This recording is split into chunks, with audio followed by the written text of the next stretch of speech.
Greetings.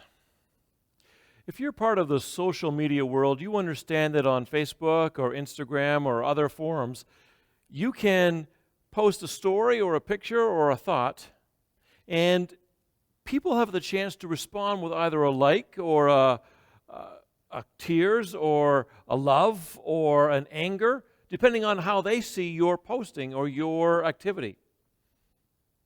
A long time ago, there was another forum or a coliseum or a theater where other forms of statements were made. And these were often statements of bloody combat. Two people going at it with swords and weapons trying to kill one another.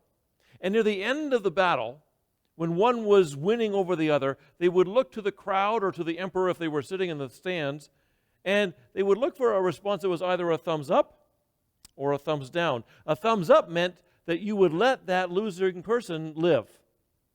Now, a thumbs down meant that you would take out your trusty sword, a little better than this one, and you would kill them, that you would cut off their life.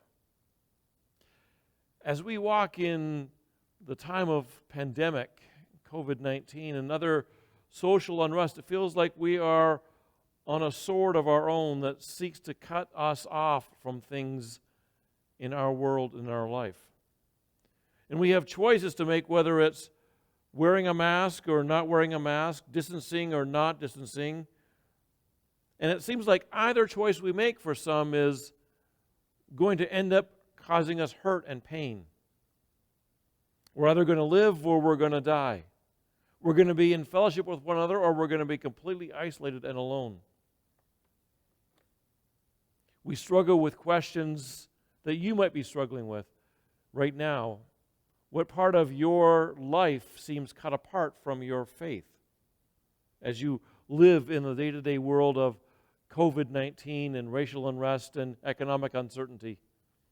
And what part of your faith seems cut apart and distant from the world that you're living in with everyone else?